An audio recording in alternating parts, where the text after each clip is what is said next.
Breaking news from around your world on this Tuesday, January 22nd, 2019. I'm Larry Rice.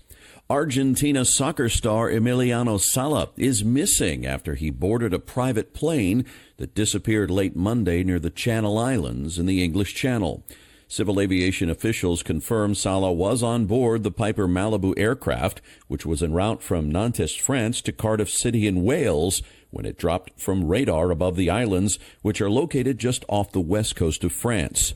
Emergency crews began a search and rescue operation in the English Channel Monday night in poor conditions, and it continued Tuesday. Police searching for the small passenger plane say a number of floating objects have been seen in the water. Guernsey police say they have been unable to confirm whether any of the objects are from the missing plane and that they have found no sign of those on board. As night fell, search operations were suspended. Police said they will resume at sunrise Wednesday. There was no distress call made by the pilot before the aircraft disappeared off the radar. Sala, who is 28, had just joined Cardiff City in Britain's Premier League for a contract worth nearly $20 million over 3.5 years. He was set to meet with teammates Tuesday and had returned to France to say goodbye to his former team in Nantes. The U.S. Supreme Court will temporarily allow President Donald Trump to enforce his policy of banning certain transgender people from the military. The High Court voted 5-4 to lift injunctions blocking the policy while challenges continue in lower courts. The 4 liberal judges on the court opposed the ruling. The policy prohibits transgender persons who require or have undergone gender transition from serving.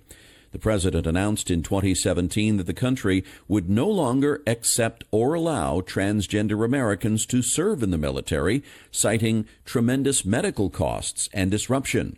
Former Defense Secretary Jim Mattis refined the policy to limit it to transgender individuals with a history of gender dysphoria or when a person's biological sex and identity does not match. He said the new policy would make exceptions for several hundred transgender people already serving openly or willing to serve in their biological sex.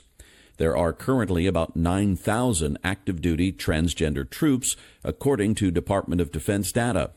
General Mattis, in his memo, argued that by its very nature, military service requires sacrifice, and that those who serve voluntarily accept limitations on their personal liberties. The move is a reversal of an Obama administration policy that ruled transgender Americans could serve openly in the military, as well as obtain government funding for gender reassignment surgery. Researchers have found an undisclosed ballistic missile base in North Korea and say there could be as many as 20 secret bases across that country.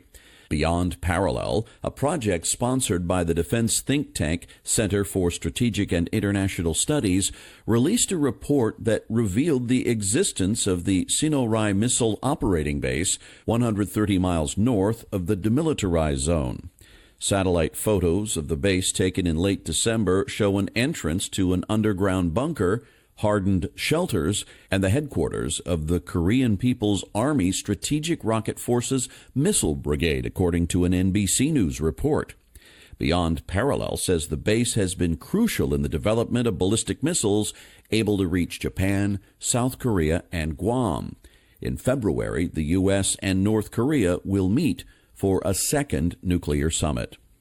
The United States made its final offer to renegotiate a military cost-sharing agreement with South Korea, but the terms may not be acceptable in Seoul.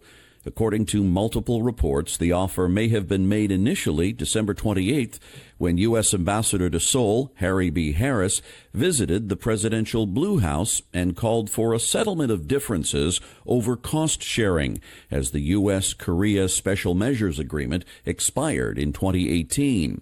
Harris reportedly asked South Korea to pay $1 billion annually and that the agreement be renegotiated a year later. South Korea has steadily borne the cost of U.S. troops on the peninsula, which stood at about $500 million as recently as 2005. The cost increase has averaged 16 to 18% annually since that time, according to television network JTBC.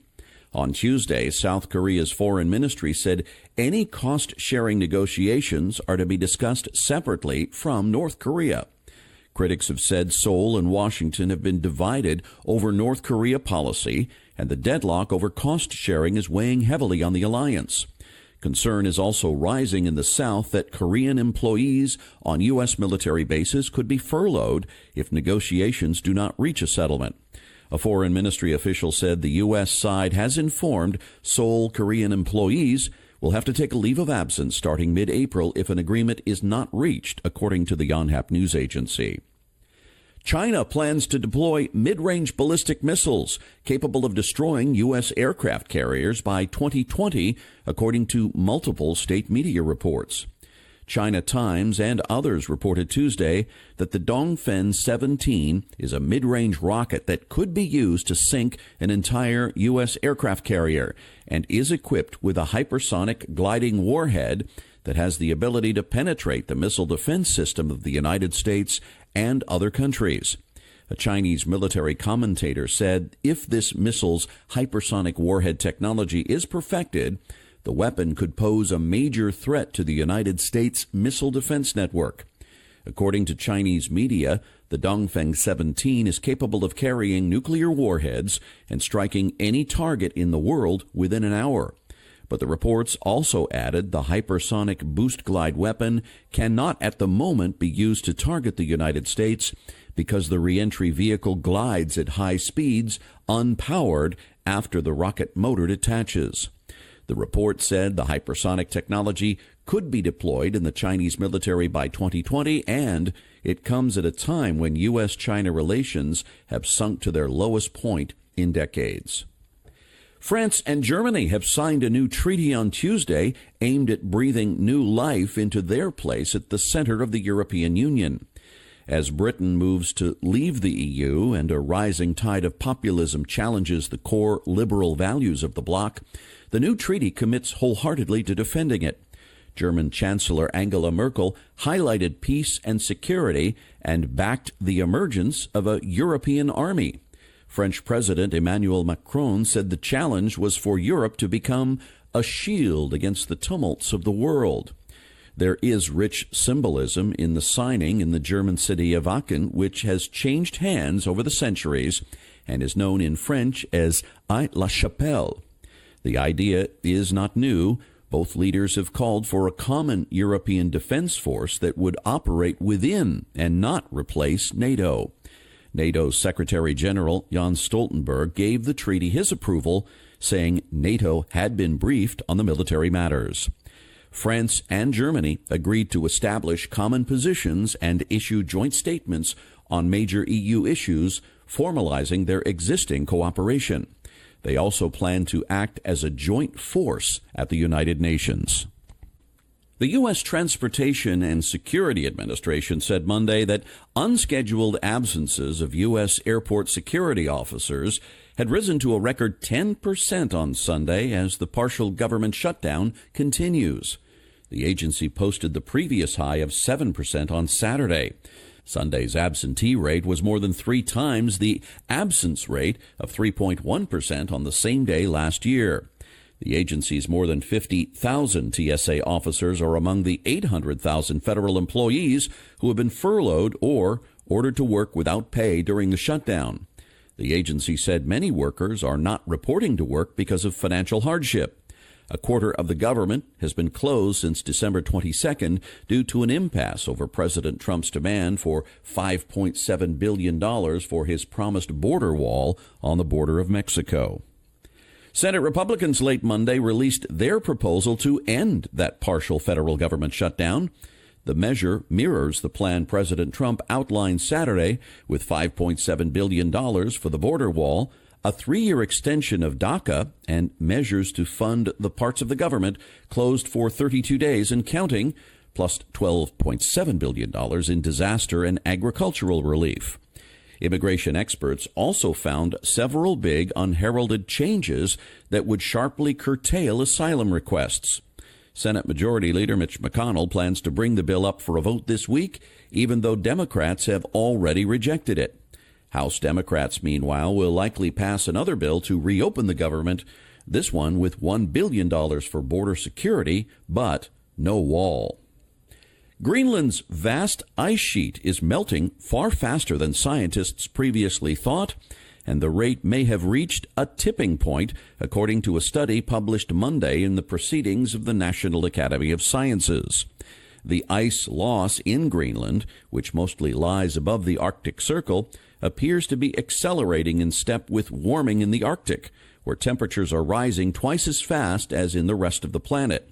The speed of the melting really picked up in 2002 and 2003, and by 2012, the annual rate of ice loss was nearly 4 times higher than a decade earlier.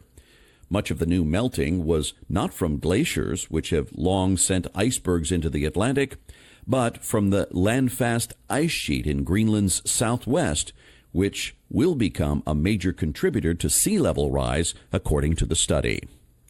And that's your update for this Tuesday, January 22nd, 2019. I'm Larry Rice. Thanks so much for listening, and I hope you have a wonderful day.